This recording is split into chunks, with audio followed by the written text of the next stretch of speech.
I keep myself informed by listening to Fox News, and they keep talking about co-op.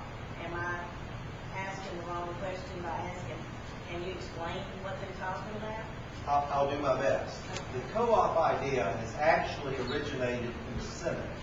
There are several health care bills. The one I have referenced on this chart is the bill that Congressman Millry1 from California, Congressman Charlie Rangel of New York, and Congressman Barney Frank of Massachusetts have had the most to do in terms of creating. It's the House bill, along with a guy named George Miller from California and Speaker Nancy Pelosi. This is the House bill. Senator Kent Conrad, who is a Democrat from North Dakota, has come up with an idea. He's basically said over the weekend, the Senate can't pass the public option plan that the President wants us to have and that Speaker Pelosi wants us to have. So he has come up with the idea of a co-op. Now, you're familiar with co-ops because we've got electric co-ops in South Alabama. We've got agriculture co-ops. And the idea behind the co-op actually, I think, has some merit to thinking about it. I'm not ready to endorse it because, again, it's a bill that the Senate's been working on. We've not discussed it or debated it in the House. But the idea behind it is that the government wouldn't run it. It would be run as a non-profit by private individuals. And it would be to compete against the health insurance companies to try to get them to lower their price and expand their services. That's the good thing. The bad thing is, as I understand it, that it will take about $4 to $5 million of your tax dollars to set it up. And while it won't be a government-run competitor, it's going to be like Fannie Mae and Freddie Mac. It's going to be a quasi-government. And unfortunately, even though Fannie Mae and Freddie Mac probably started out with the best of intentions to help people get into homes, you now own Fannie Mae and Freddie Mac. Because we had to take them over last year against my best wishes. I voted against that. But we now own Fannie Mae and Freddie Mac, and we now own General Motors and Chrysler. So I think I agree with what Senator Shelby said. We ought to look at everything. And a co-op may be, I think it's a much better alternative to a government-run plan. But I'm not familiar enough with it to endorse it or to say, this is what I think we should do. And ultimately, I think you should have the final say on that. And I don't think the American people know enough about it. But the concept of it has got more value to me than the concept of a federally... Barney Frank said something the other day, and I think he was exactly right. He was truthful when he said it. He said, a public option plan is the first step towards socialized health care. And I agree with him. And I don't want socialized health care. But I think he was being honest. That's what the public plan is. We need to learn more about the co-ops. Next. Other questions? Yes, ma'am. Why not look forward reducing the medical costs, the expense for medical care instead of how the insurance companies so much?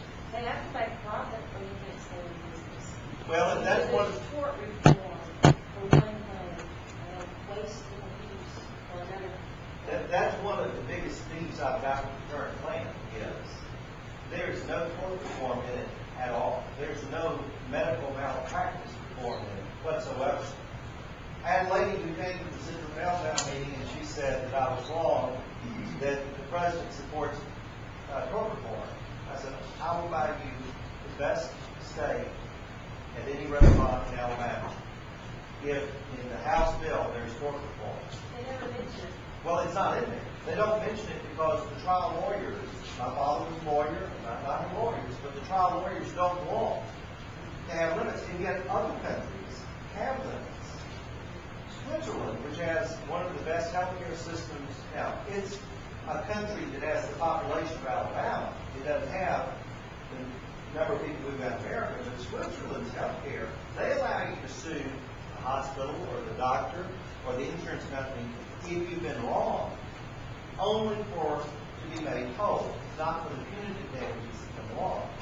But you're exactly right. Until we put all of the things that are causing health care to go up on in my opinion, we're not having an honest, candid conversation about what we can do to improve health care and to not drive the cost up instead of drive it down.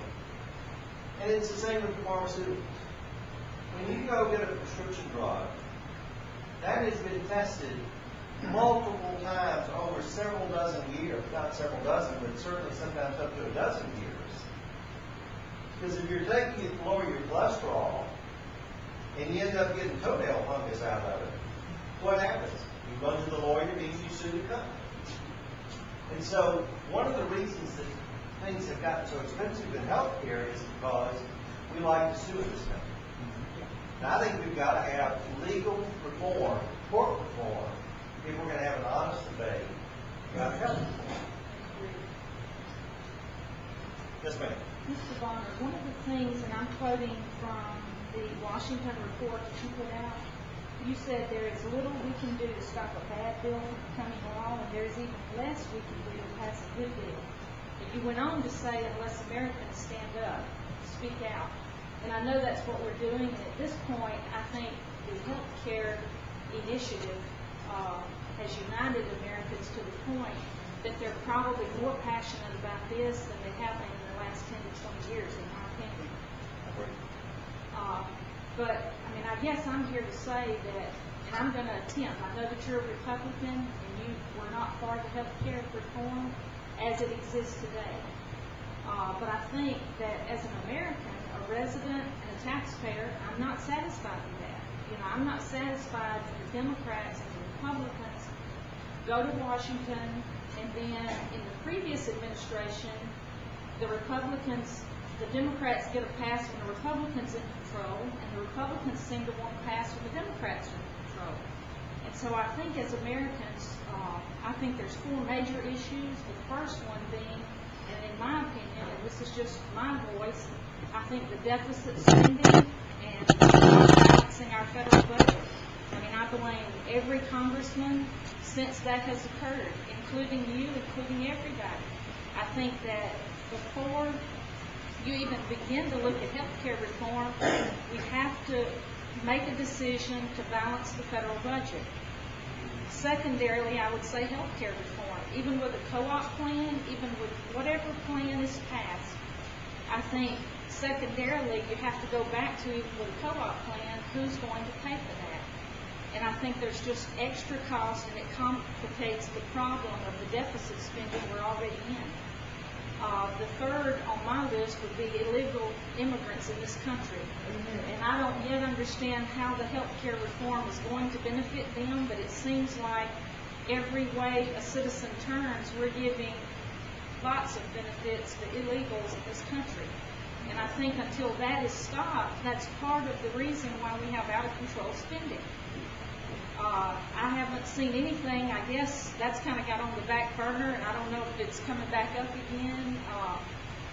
I just don't think there's very many Americans who want to give services to illegals in this country. If they are, I'd like to hear from them, but I haven't met anybody myself that believes we should be providing education, welfare, benefits, or anything else, most especially health care for people who have not paid taxes in this country. Plus, automatic citizenship. Yeah. So anyway, yeah, the fourth one, to go back to my notes, I got them out of order. The fourth one is taxation reductions. I mean, I'm a CPA, and I've practiced since 1982. The most I have ever seen this country grow is when we did investment tax credit, and when we did other programs which incentivize small business to invest money in this country. So I am highly opposed to raising tax on what our president says and what some congressmen and women say are the wealthiest in this nation. Those wealthiest in this nation are also the people who have invested that make more jobs. So I'm highly opposed to that. And that probably in that order are the four items that I am most passionate about. Thanks. So, Let me answer this. I'm starting out saying I agree with you. We all share a certain degree of the responsibility and the blame